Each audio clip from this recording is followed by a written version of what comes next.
Olá a todas e todos, eu me chamo Antônio Garcia, sou analista de cultura no Polo Sociocultural Sesc Paraty. É com muito prazer que esse ano a gente realiza mais uma vez o Festival Aves de Paraty, em parceria com a Surucuá. E essa é uma ação que sempre traz um retorno muito gratificante para a gente que realiza aqui na cidade. Nos outros anos, em situações normais, ela acontece no Largo de Santa Rita, com exposições, oficinas educativas, palestras. E esse ano, em função da pandemia, o apoio do SESC acontece de uma maneira mais reduzida, mas ainda assim trazendo temas relevantes para essa discussão. Essa é a segunda roda de conversa que acontece, com o Luciano Lima e a Fabíola Guadix, e eles vão tratar um pouco sobre a importância do passarinhar, da observação de pássaros, na vida das pessoas, o quanto que isso tem sido cada vez mais um tema abordado, inclusive, por profissionais da saúde, em relação a benefícios psicológicos, enfim, uma série de questões que eles vão trazer por aqui. Então, para mediar essa mesa, eu convido mais uma vez o Daniel Sivinsky, que é o idealizador do projeto, também observador de aves, e em nome do SESC dou as boas-vindas a todos para acompanharem essa mesa e também as outras programações do Festival Aves de Paraty, que vão estar disponíveis nas redes sociais do festival e também através das redes do SESC você consegue acompanhar esses links. Tá bom? Muito obrigado a todos e uma boa mesa. Daniel, está contigo. Olá, muito bem-vindos à nossa entrevista de hoje. Passarinhar muda o mundo. Fabíola, Luciano, dois grandes amigos meus, amigos de passarinho. Muito obrigado pelo aceite desse convite, por estarem hoje com a gente nessa entrevista, com esse tema tão importante. Fabíola Guadix, paulistana, graduada em Comunicação Social e Pedagogia, vive em Paraty há 15 anos, onde atua em linhas pedagógicas inovadoras e voltadas para o desenvolvimento humano.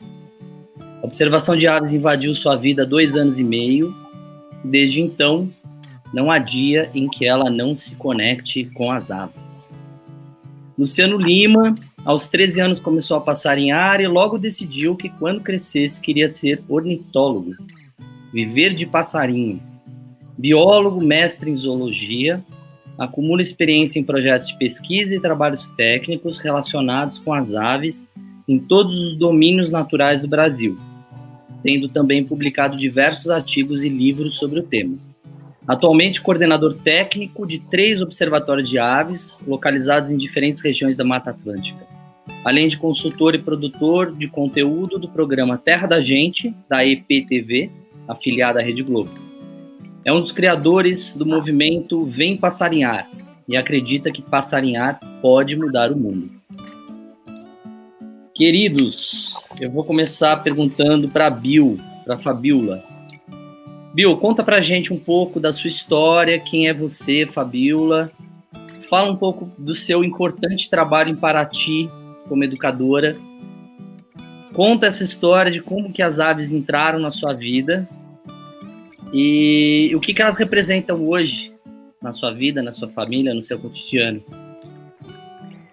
Bom, primeiro eu queria agradecer ao Daniel pelo convite, muito feliz de estar aqui.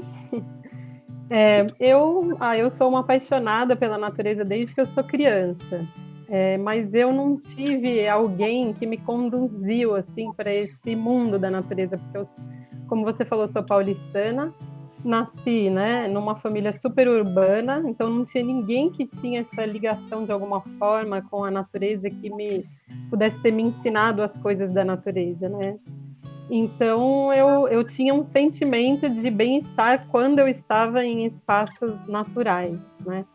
E aí, quando eu fui fazer comunicação, eu fui fazer publicidade, eu me apaixonei pela fotografia, tive aula de fotografia, estudei fotografia, e eu comecei a gostar muito de fotografia da natureza, comecei a seguir algumas coisas, né? Fotógrafos como Araquém Alcântara, por exemplo, né? E quando eu terminei a faculdade, embora eu estivesse fazendo comunicação, né, a universidade era bem aberta ao tema do trabalho de conclusão, eu fiz um trabalho sobre educação ambiental para uma nova cidadania. E aí eu fui embora de São Paulo e fui morar na Ilha Grande, porque eu queria muito, eu tinha esse chamado de estar no meio da natureza, né? E depois eu vim morar em Paraty. Então, na faculdade teve essa ligação um pouco, né, desse amor pela fotografia, e eu comecei a entrar um pouco nesse mundo da educação. Na verdade, a vida me empurrava um pouco para isso e eu não me dava conta de que era um caminho, né? Lá na ilha eu tive algum contato, eu morei na frente de uma escolinha rural e eu fui voluntária nessa escolinha também. Comecei a ler mais Paulo Freire, né? E aí, quando eu vim para Paraty, aconteceu de eu me envolver com esse mundo da educação. Eu fiz parte do grupo que abriu a Escola Waldorf, que tem aqui, a Escola Waldorf Quintal Mágico, e depois eu fui ser professora dessa escola. E aí foi nesse momento que eu resolvi fazer pedagogia, né, já morando aqui em Paraty. E fui entrando nesse mundo da educação de cabeça, né? A pedagogia Waldorf, ela já é uma pedagogia que tem, embora ela seja centenária, ela tem um olhar diferenciado, uma metodologia diferenciada, assim, o foco da pedagogia é o desenvolvimento humano, é muito bonito, né? Então, todos os conteúdos e vivências, eles são embasados para que ocorra da melhor forma esse desenvolvimento humano. E em 2013, eu fui chamada por um instituto que tem aqui, o Instituto Socioeducativo Ojumoran, para estar à frente de um trabalho de abrir uma escola nova, que é uma escola inovadora, né? O que é essa educação inovadora que tanto se diz? São escolas que seguem metodologias totalmente diferentes do que a gente está acostumado a ver dentro da pedagogia tradicional, das escolas tradicionais. Então, eu fui uma das fundadoras da Escola Comunitária Cirandas, e durante 4 anos eu dirigi essa escola, né? E aí, no final de 2017, né, como é uma escola inovadora e era uma escola que trabalhava não só com inovação no sentido pedagógico, mas também com gestão participativa, com inclusão, né, no sentido de ter alunos bolsistas, alunas e alunos bolsistas, eu estava bastante cansada, bastante estressada, né, porque é algo que exige, né, tudo que é novo e feito em grupo, de forma comunitária, é muito exigente, né? E eu estava me sentindo muito estressada e resolvi sair do projeto. E aí a primeira coisa que me deu vontade de fazer foi resgatar a fotografia. Então eu comprei uma câmera, inclusive uma câmera do Daniel. E eu gostava muito de aves, mas eu não era assim uma observadora assídua, né? Eu tinha começado de vez em quando eu tive meu filho no final de 2011, 2012, eu fiquei o ano inteiro em casa cuidando do meu filho por opção. Então eu ia no quintal, olhava um pouco as aves, o Daniel tinha me dado alguns guias que me ajudavam a identificar, mas era tudo muito assim, pontual, né? E eu resolvi olhar um pouco para a fotografia e pensei, acho que eu quero fotografar aves, que é uma coisa que eu gosto, já faz tempo que isso está permeando a minha vida e eu não embarquei de vez, né? Então foi assim, só que aí com a câmera na mão, eu falo que não é que eu fui abduzida por esse mundo, né?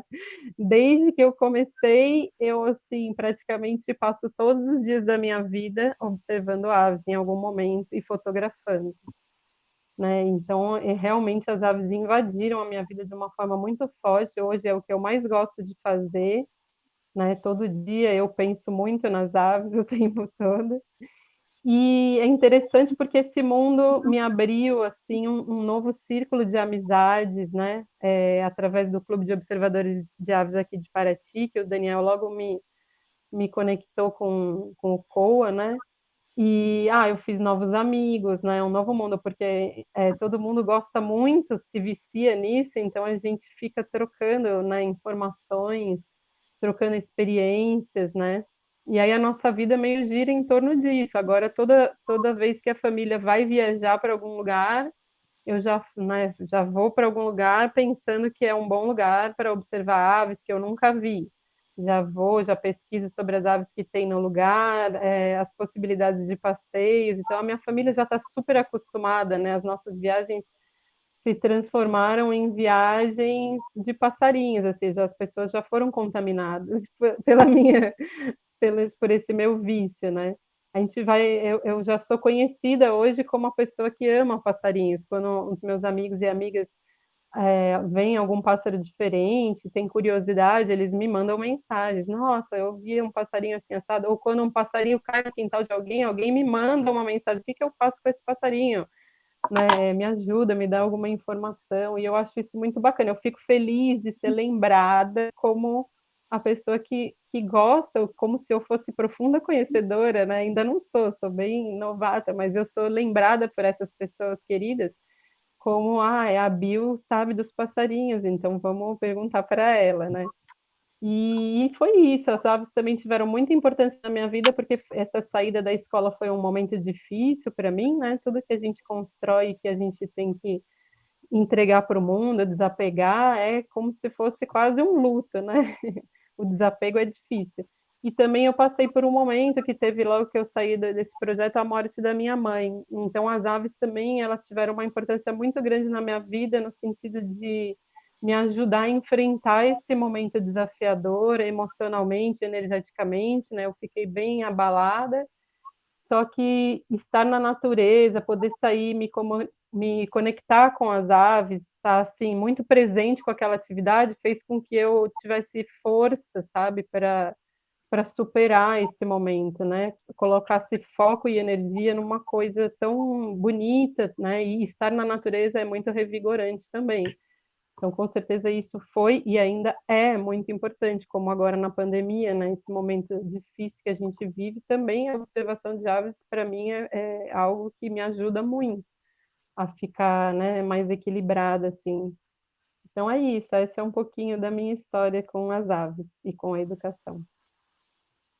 Muito legal. E a Bill, além de ser uma pedagoga importante na cidade de Paraty, ela é muito modesta com a fotografia dela. A fotografia dela tem uma qualidade muito, muito especial, até por, acho, né, Bill, por você ter essa história de vida que veio do estudo da fotografia, da comunicação, né? Você se diferencia na sua produção, no seu trabalho de fotografia. Muito bom. Luciano, você, além de ser um grande ornitólogo, cientista, pesquisador, você é uma pessoa que promove muito a conexão das pessoas com a natureza, né? Eu te vejo muito assim, eu te vejo como um cara que é responsável pela chegada no mundo das aves muitas pessoas chegaram no mundo das aves através de você, muitas pessoas se conectam com a natureza, você tem essa capacidade muito especial de promover conexão entre as pessoas e a natureza. Eu diria que eu te chamei aqui, inclusive, na minha lista de perguntas, de embaixador da natureza, porque eu acho que você faz isso como ninguém. Me fala um pouco sobre esse teu trabalho, esse teu movimento de fazer as pessoas chegarem e entenderem a natureza, e especialmente entenderem a natureza brasileira, entenderem os biomas. E eu queria que você falasse também sobre uma ideia que você tem repetido nos últimos anos, que é o déficit de natureza. Então, primeiro também queria agradecer pelo convite, de estar aqui falando, baita oportunidade, falando aqui, conversando com você e com a Fabiola, acaba sendo um papo entre amigos, né? E é isso mesmo, Daniel, as aves têm esse papel, que na verdade acho que eu posso ser embaixador da natureza, mas na verdade acho que eu sou apresentador do embaixador, eu sou secretário dos verdadeiros embaixadores, que são os passarinhos, né? Os passarinhos têm esse poder, essa força. Os passarinhos, ao mesmo tempo que eles são incomuns, eles são super comuns. Então, a gente sai no dia a dia, a gente vê árvore, vê planta em tudo quanto é canto. A gente vê às vezes uma borboleta ou outra, os insetos também estão sempre por aí. Mas quando a gente tem um encontro com o passarinho, isso marca a gente, porque os passarinhos têm esse negócio de voarem, da liberdade, e quando a gente se aproxima de um passarinho, quando a gente consegue olhar para um passarinho e ver os detalhes, isso invariavelmente mexe com a pessoa, mesmo que a pessoa não goste de passarinho. Inclusive, eu costumo dizer que quem não gosta de passarinho, bom sujeito não é. Se parar para pensar, e certamente essas pessoas que estão tentando acabar com as nossas restingas, com os nossos manguezais, com a nossa Amazônia, esse pessoal aí não deve gostar de passarinho, não, porque não são bons sujeitos. E por quê? Porque os passarinhos estão ali, ao mesmo tempo não estão. E a Fabíola trouxe essa questão bem interessante, que os passarinhos fazem as pessoas pensarem nos passarinheiros. E aí a gente tem outro ponto, que os passarinheiros fazem as pessoas prestar atenção nos passarinhos. Então, na verdade, talvez a pessoa não esteja nem muito antenada com os passarinhos, mas, por exemplo, poxa, tem o Daniel, que é meu amigo, tem a Fabíola gosta de passarinho, a Fabíola está postando foto, e a pessoa começa a prestar atenção nos passarinhos. E, de repente, a pessoa vê que, além do pardal e do pombo, que todo mundo vem à cabeça quando pensa em passarinhos de áreas urbanas, na verdade, se você pegar qualquer lugar no Brasil, qualquer lugar onde qualquer pessoa more, numa área de um quarteirão em volta dessa casa ou desse apartamento, você vai ter pelo menos 30 espécies de aves, pelo menos. Você tem um parque ou uma praça na frente da sua casa, a gente está falando de 50, 70 espécies. Se você tem um privilégio de ter um parque um pouquinho maior, a gente está falando de 150, 180 espécies de aves que estão aí no nosso convívio diário, esperando só que a gente desperte atenção para isso. Eu tive o privilégio de muito novo ter me dado conta desse mundo da observação de aves. Na verdade, antes de me tornar um passarinheiro, um observador de aves, eu caçava muito passarinho, prendi muito passarinho em gaiola, dei muito estilingado em passarinho. Por quê? Porque a minha infância toda, boa parte da minha adolescência, toda férias e feriado, eu ia para casa dos meus avós, no sul de Minas, uma cidadezinha pequena ali do sul de Minas, com cerca de 8 mil habitantes, a maior parte da cidade é área rural, a maior parte das pessoas vivem nas áreas rurais, e eu ia para lá. Eu sou ali, cresci em Resende, olhando o Parque Nacional do Itatiaia sempre da janela da minha casa, mas foi ali no sul de Minas que eu tive meus primeiros contatos com a natureza. Então a gente ia e pescava. Eu tive uma infância de Chico Bento, literalmente. E o que aconteceu é que eu era doido em passarinho, maluco por passarinho. Todo mundo que eu conhecia, que gostava de passarinho, ou prendia passarinho, ou estilingava passarinho. Então, poxa, eu gosto de passarinho. Eu estou vendo ali que quem gosta de passarinho estilinga ou prende passarinho, eu vou fazer isso também.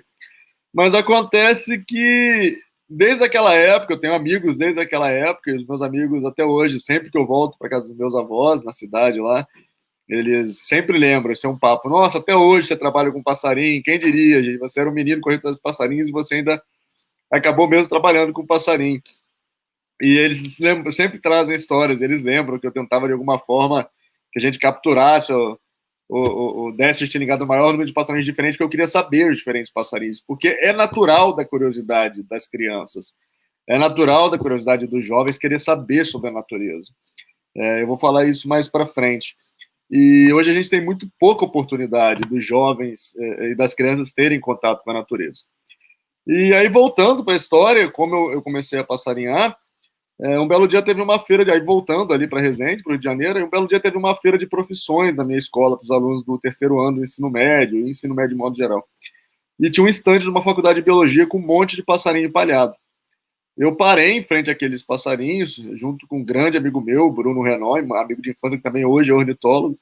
Eu parei em frente àqueles passarinhos e comecei a perguntar, e na verdade comecei a falar, esse aqui eu já tinha sangue, esse aqui eu já tive lá em casa, esse aqui curruíra, eu já vi várias vezes, e comecei a falar sobre os passarinhos. Aí tinha um cara que estava, um biólogo e observador de aves, né, que era o Bosco. Esse biólogo viu meu grande interesse nos passarinhos, e ele falou, você sabia que existe um negócio chamado observação de aves? Eu, observação de aves? Ele eu não, ele é como se fosse aí colecionar figurinha, mas as figurinhas estão vivas, espalhadas pelo mundo.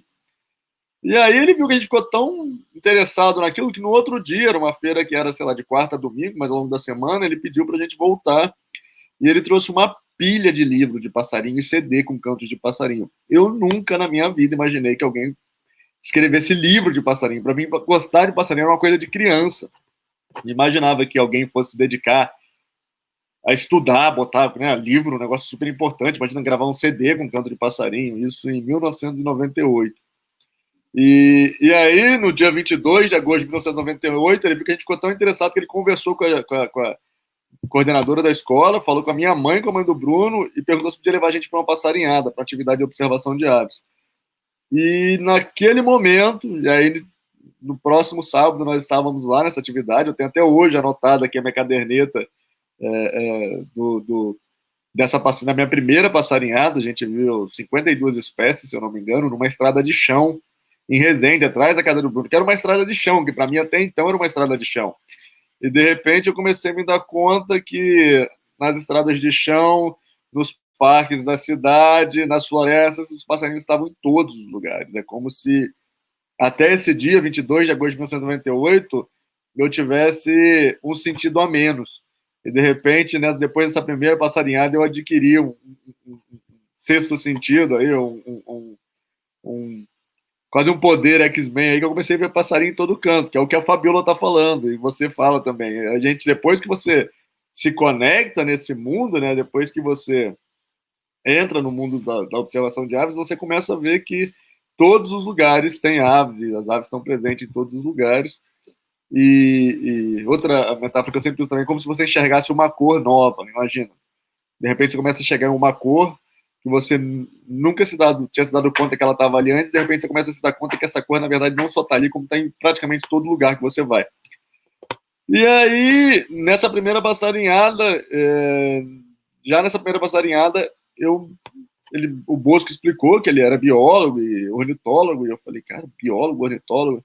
E me explicou que ele vivia de passarinho, tinha esse interesse, pesquisar passarinho. E eu olhei, eu tinha 13 anos, na hora que eu vi aquilo, eu falei, se é possível viver de ver passarinho, eu quero viver de ver passarinho, eu quero ser que nem esse cara quando eu crescer.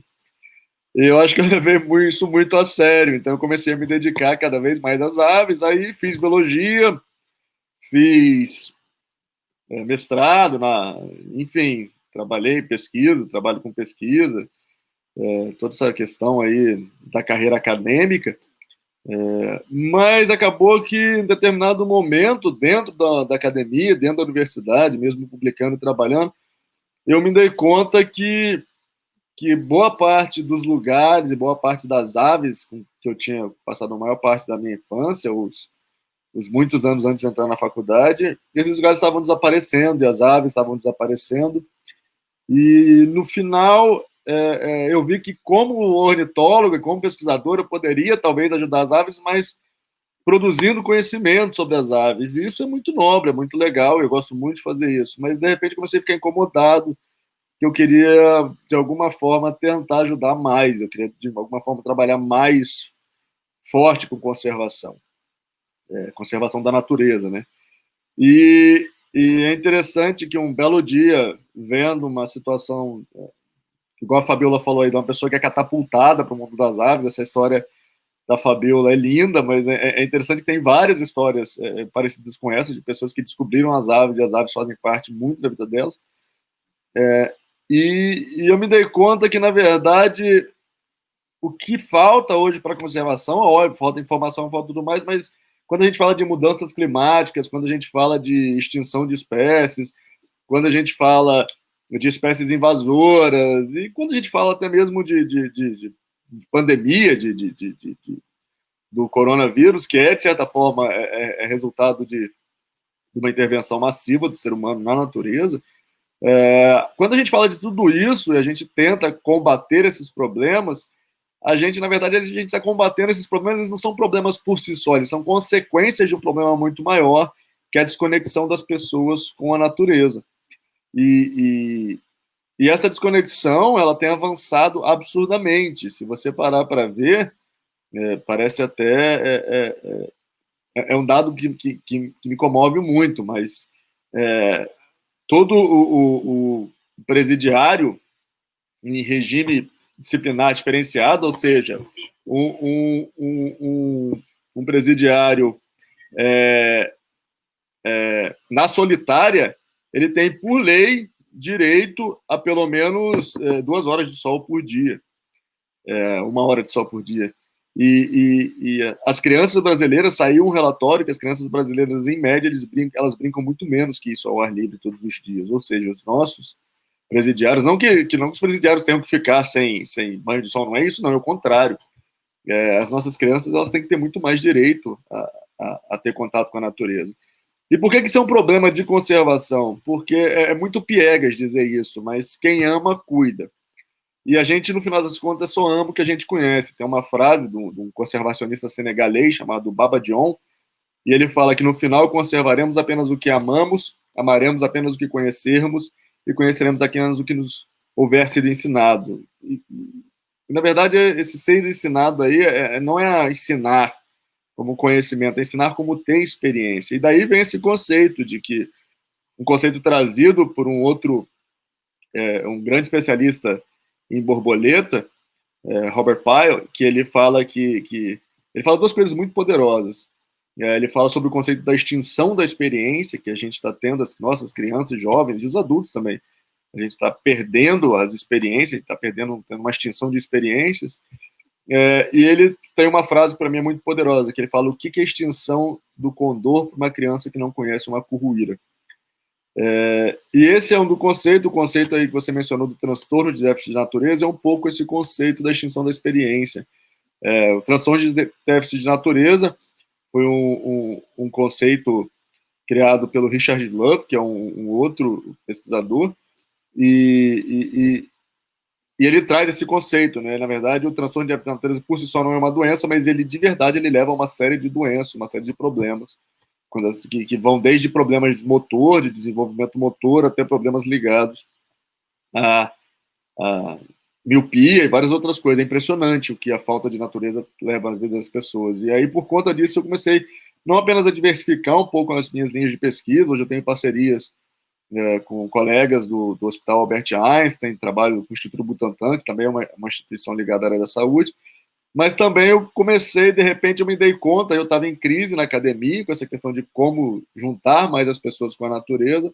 Eu me dei conta que, fazendo uma coisa que eu gostava de fazer desde criança, que era passarinhar, eu poderia estar aproximando as pessoas da natureza. E hoje eu acredito, não acredito que é uma coisa que vai acontecer, eu acredito de ter visto acontecer várias vezes, que a observação de aves é uma das ferramentas mais poderosas que existe no mundo para a gente conectar as pessoas com a natureza. Crianças, adultos, crianças de 80 anos, enfim, os passarinhos, eles não apenas conectam as pessoas com a natureza, como eles tornam a temática ambiental uma coisa muito simples de ser conversada, ou mais palatável. Você mesmo, né, Dan? Você tem uma frase para mim que é fantástica, que as aves transformam qualquer mesa quadrada em mesa redonda. E é por aí, né? E aí, por isso, eu acredito que passarinhar muda o mundo, e tem a ver com esse papo que a gente está levando aqui.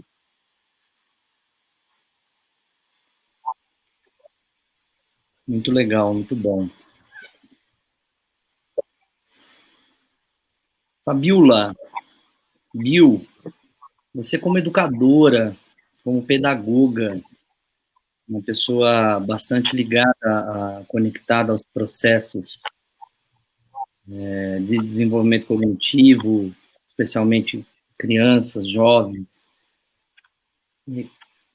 Como é que você vê as possibilidades, as dimensões da observação de aves nesses processos educativos, especialmente com crianças e com jovens? Você acha possível a gente ter as aves transversais, a observação de aves transversal aos processos das escolas e aos processos de educação? Bem, eu acredito que existe uma questão da educação, né, do conhecimento, que é o seguinte: se a gente pensar antigamente, as comunidades, né, que habitavam, assim, as primeiras comunidades, né, que habitaram na Terra, eles tinham muita conexão com a natureza, né? A gente sabe disso pelos registros, então a vida era regida pela natureza, né?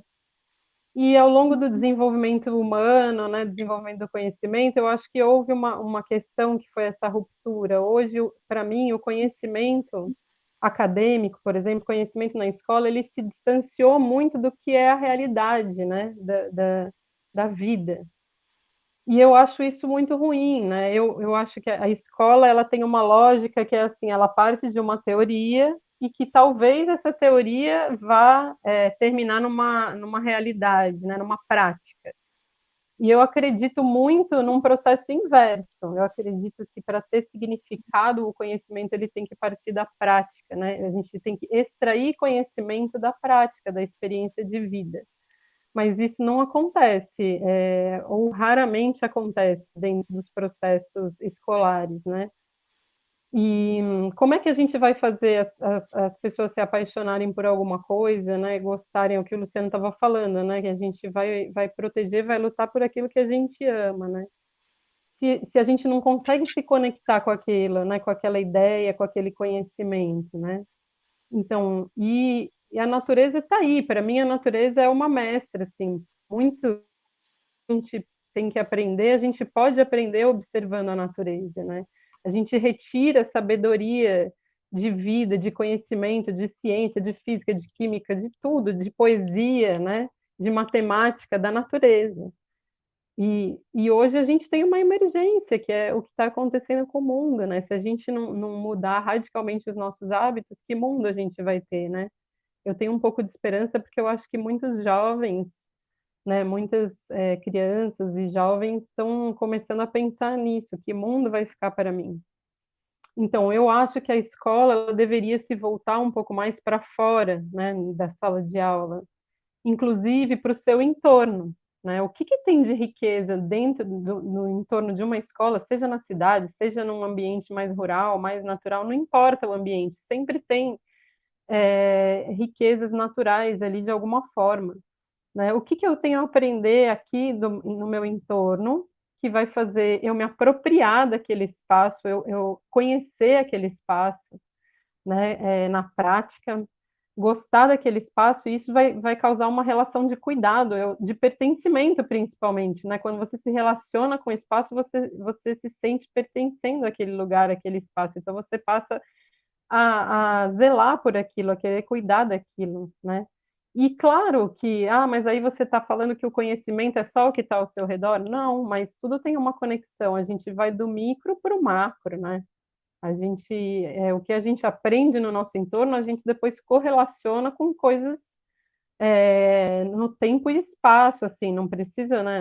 Eu vou estudar história, mas ali ao meu redor eu vou ter alguma coisa que vai startar isso, né? E eu acho que assim seria muito melhor, né? A gente está muito acomodado, eu acho, num sistema, e se a gente for olhar, ninguém está feliz com esse sistema. Você vai fazer uma pesquisa, você vê que as educadoras e os educadores não estão felizes, né? A gente começa com um processo muito de mercantilização da educação, materiais que já chegam prontos, então muitas vezes essas educadoras e educadores não têm muita autonomia, as crianças também não estão totalmente felizes, né?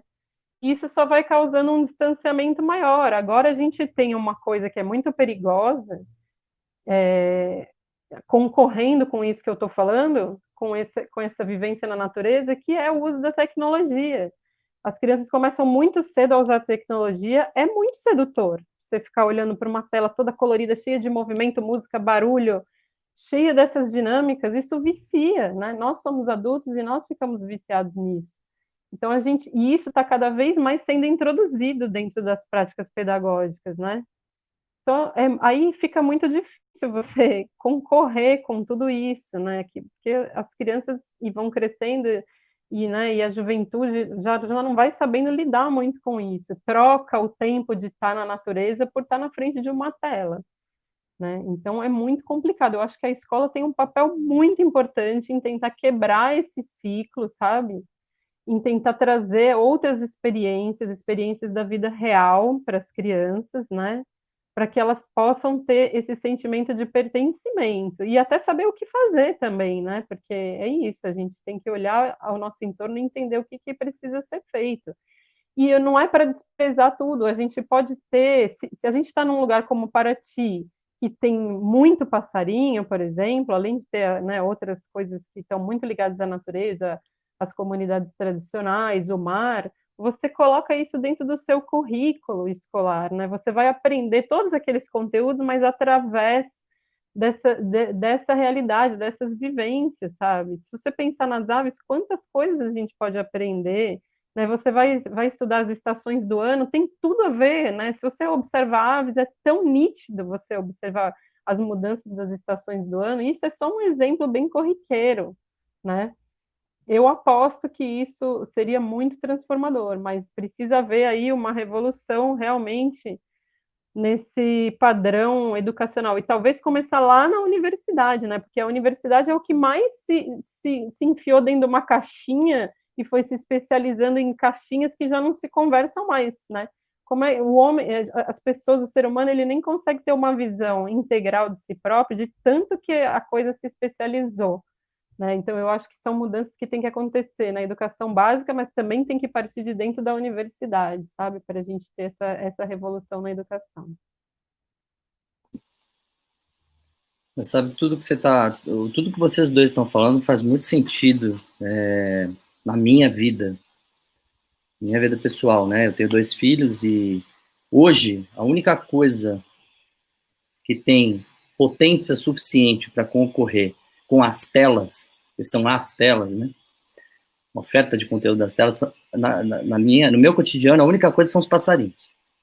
A única coisa que faz desligar, se desconectar, são os passarinhos. É uma coisa que a minha família pratica muito, né? E os passarinhos têm esse poder, essa competência, né, de ofertar uma diversidade de interesses, né, de sensações capazes de retirá-los um pouco desse universo. Eu acho que isso é uma característica das nossas crianças, né? A gente observa, eu, enquanto educador, também tenho observado muito, né, essa relação das crianças com as telas, e não só com os meus filhos, mas eu tenho feito isso com um grupo de crianças aqui, e, enfim, os passarinhos têm esse poder maravilhoso. Daniel, deixa eu só fazer um adendo, né? Eu acho que tem uma coisa bem legal, por exemplo, eu tenho no meu Instagram, fico postando foto, e na quarentena eu tive muito retorno de amigas e amigos falando dos filhos e filhas. Nossa, eles amam, eu mostro as suas fotos e eles querem ver, querem ver. Então eu falo, que legal, mas faz o seguinte, faz um comedouro, entendeu? É isso. Que bom que também a tecnologia serviu como chamar atenção para isso, que eles começaram a ver as fotos, curtir e querer saber sobre o passarinho. Faz um comedouro, vai na praça na frente da sua casa, né? Tem várias amigas e amigos que moram em São Paulo, né? Dá uma voltinha. Então, assim, é tentar, serviu para se interessar, agora vai para a natureza, né? Então, eu orientei muito, e isso é muito legal. Eu recebi retorno de pessoas que fizeram comedouros, entendeu? E começam a ver aí. Bom, depois que vai para essa parte, já não tem mais volta, né? Então, acho interessante isso. A gente também, já que a tecnologia está aí, né? Não estou falando que ela vai se extinguir, vai acabar, mas o que a gente pode fazer para também empurrar da tecnologia para a vida real, né? Tem uma outra questão importante no tema da pedagogia e do ensino, da relação com as crianças, que é a capacidade que as aves têm de estimular a ciência, né? De estimular processo científico, pensamento científico, que é uma coisa também que eu acho que é um grande desafio hoje para as escolas, né? Para os espaços de educação. Muito bom. Bom, de falar de educação e passarinho aqui, a gente poderia passar aqui facilmente horas aqui falando, até porque a gente acredita muito nisso, tem uma fé muito grande de que passarinho é tudo de bom com criança e com educação.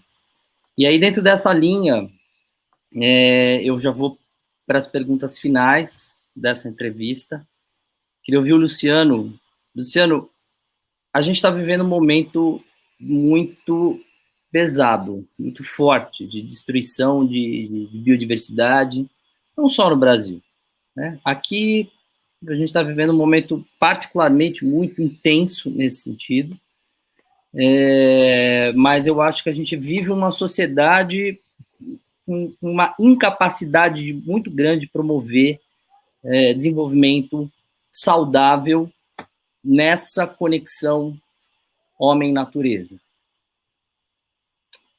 Diante disso, será que os passarinhos podem ser catalisadores de uma mudança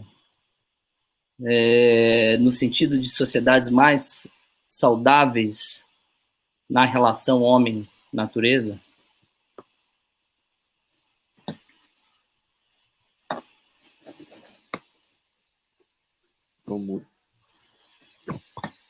Essa é uma pergunta muito, muito poderosa e, ao mesmo tempo, tem uma resposta muito simples que foi dada pelo o pessoal chama do poderoso chefão da biodiversidade, o Thomas Lovejoy, que foi um dos caras que popularizou, responsável pela popularização do conceito de biodiversidade, do nome biodiversidade, que ele fala: se cuidarmos das aves, cuidaremos da maior parte dos problemas ambientais do planeta. E é verdade, porque as aves são o que a gente chama de bioindicadores poderosíssimos, e os observadores de aves sabem muito bem disso. Então, os observadores de aves, você está andando numa trilha, você ouviu um João Porca, tem um rio para lá. Quando você quer ver um gavião pegar macaco, você não vai para uma área de pasto, você vai para uma área de floresta. Quando a gente ouve... enfim, as aves são ali, é uma forma da gente não conversar com a natureza, mas é uma forma da gente entender a natureza. As aves trazem isso para a gente, né? E prestando atenção nas aves, a gente atuando em prol da conservação das aves, a gente acaba atuando em prol da conservação de várias outras espécies, porque também é clichê e piegas falar isso, mas na natureza está tudo interconectado, e é a mais pura verdade. São verdades que acho que a gente tem se esquecido, né? A gente está nessa fase, né, Daniel, de ter que repetir o óbvio muitas vezes, né? A gente voltou, né? A Terra é redonda, a natureza é importante para a nossa saúde, e a gente tá, cada vez mais tem que repetir essa questão aí que nossos avós, nossos pais, quem tinha maior contato com a natureza já sabia, que era usar as aves para entender o mundo. E as aves têm esse poder impressionante, assim, de apaixonar as pessoas pela natureza, né? É engraçado que quando a gente fala observação de aves, para quem está ouvindo a gente falar pela primeira vez, a pessoa deve estar pensando assim: nossa, mas essas pessoas estão com tudo isso com base em passarinho? Como assim? Que isso? Mas, na verdade, a passarinhar é uma grande desculpa. Passarinhar é uma desculpa para a gente ir para o meio do mato, passarinhar é uma desculpa para a gente visitar a cachoeira, passarinhar é uma desculpa. A Fabíola estava falando que ela faz os passeios agora com a família e tal. Na última vez não, teve das últimas férias dela, ela perguntou: Luciano, eu queria ver uns bichos de cerrado, para onde eu vou? Fabíola, você vai para Lapinha, que é um lugar lá perto da Serra do Cipó, é um negócio inacreditável. E eu acho que se não fosse os passarinhos, a Fabíola não teria ido para lá. E os passarinhos me levaram para tantos lugares na minha vida que eu olhava: gente, eu tenho que dedicar minha vida mesmo para salvar esses bichos, porque além de me levar para vários lugares fantásticos, eu nunca iria se não fosse os passarinhos, me trouxeram muitos amigos, você, Fabíola, enfim. Eu tenho um séquito aí de um time, um bando de amigos que foram os passarinhos que me trouxeram. Então, o passarinho é essa desculpa que está todo tempo ali conectando a gente com o mundo, né? E quando a gente fala, e voltando um pouquinho no tema educação e observação de aves, educação e natureza, esse interesse pela natureza está dentro da gente, né? Tem aí trazendo um outro conceito, que é o conceito da biofilia, que é o conceito... o ser humano ele tem uma tendência intrínseca nossa de ser apaixonado pela natureza. Como assim? Como assim? Essa plantinha que você mantém na sua casa, que você gasta dinheiro comprando terra, comprando adubo, por que você bota uma planta dentro de casa? Faz sujeira, as pessoas falam que você está ali mantendo aquela planta. Quem mantém um pet dentro de casa e se relaciona com cachorro, com gato, de uma forma que... Então a gente tem essa tendência inata de ter um contato muito grande com a natureza. E o que era meio que um senso comum, assim, era um negócio conhecido apenas meio que empiricamente, nos últimos anos a ciência tem se debruçado muito nisso, a ciência tem mostrado o impacto da natureza na nossa saúde. E a mesma coisa com as crianças. As crianças têm uma vontade, uma tendência absurda de se conectar com a natureza, e não apenas se conectar, de aprender sobre natureza.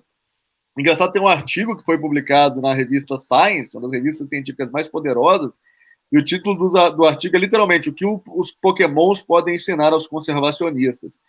E eles fizeram um experimento na Inglaterra, onde eles mostraram que qualquer criança inglesa ali, várias faixas etárias, eles tinham a capacidade de identificar mais de 80% dos pokémons que eram apresentados a eles.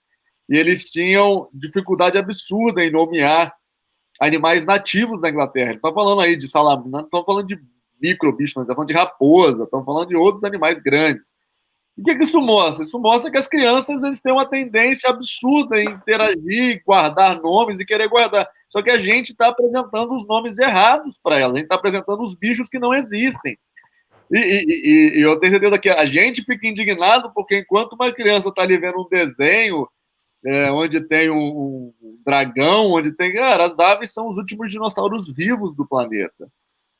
A gente tem gavião pega macaco, a gente tem várias, saíram as 7 cores, a gente tem vários bichos que parece que foram tirados do desenho mais incrível do mundo, uma espécie de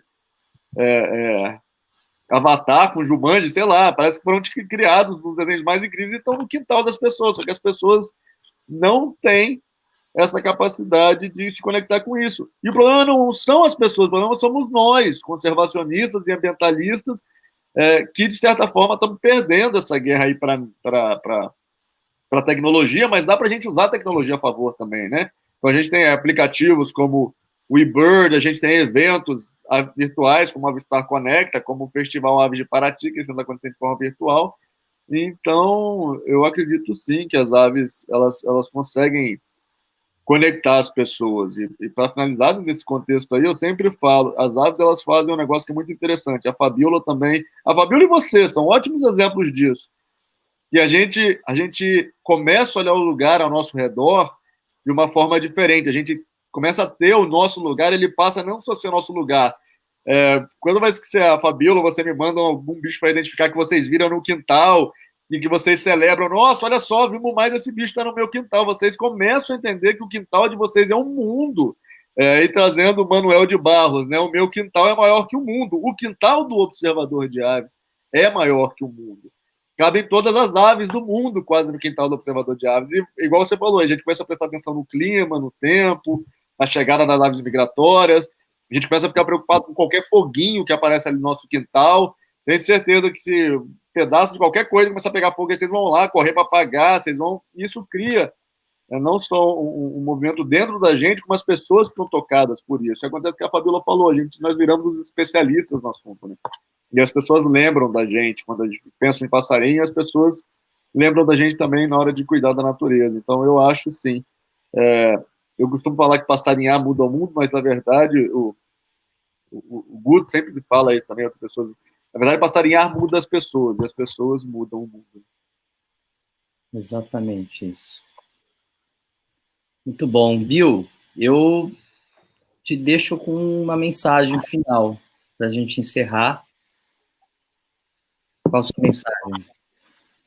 Bom, eu acho que uma coisa que é importante é que nunca é tarde para a gente começar, né? Às vezes a gente fala muito aqui de educação, das crianças, que é super importante. Eu acho que quanto antes a gente traz esse encantamento, melhor ele funciona, né? Porque você já cresce com hábitos diferentes, você já cresce com cuidados diferentes. E aí, isso eu acho que é fantástico para mudar o mundo, né? Não basta só a gente gostar e amar e observar aves, é uma porta que abre para outras coisas, né? Mas nunca é tarde, né? Eu acho que mesmo se encorajar as pessoas que não começaram, eu encorajo até hoje. Muita gente fala, nossa, mas será, né? E o que eu acho que a observação de aves tem de legal é que ela é muito democrática, porque em qualquer lugar tem passarinho, como o Luciano falou, né? Quando as pessoas começam a prestar atenção, elas ficam chocadas, assim, elas falam, nossa, não sabia que tinha esse passarinho aqui, que coisa, né? Então, em qualquer lugar que você esteja, você pode fazer isso, sabe? sei lá, diferente, por exemplo, tem outras coisas que nos aproximam da natureza, diferente de um mergulhador. Ah, legal, mas aí a pessoa precisa estar num lugar que seja bom para mergulhar, precisa do equipamento, isso, aquilo. Passarinho não. Eu preciso de câmera, preciso de binóculo.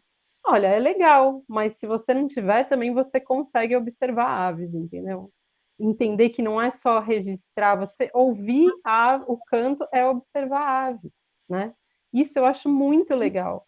As pessoas sempre me perguntam isso, mas como assim? Você está ouvindo só e você já sabe quem é que está aí? Tô aprendendo ainda, né? Mas é isso mesmo.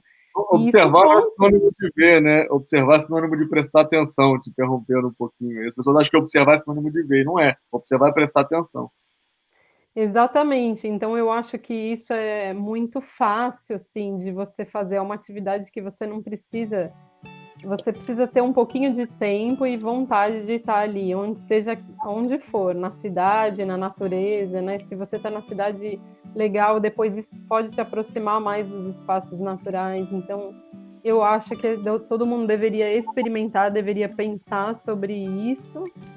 E acredito que isso, com o conhecimento que isso traz para a gente, quando a gente se conecta com a natureza de verdade, a gente sente as mudanças, né?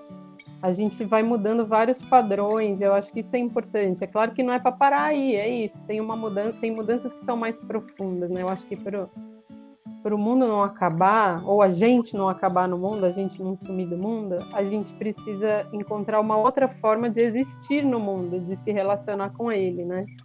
Então, a observação de aves, acho que ela pode ser uma das portas, existem outras, mas ela é uma porta muito linda, porque é muito fácil e é muito rico, assim, o passarinho é demais, né? Você vê aquele bicho, vê o seu comportamento, ele vem na sua casa ou vai ali, é muito rico, muito diverso, muito bonito, é o canto, tem um conjunto da obra, né?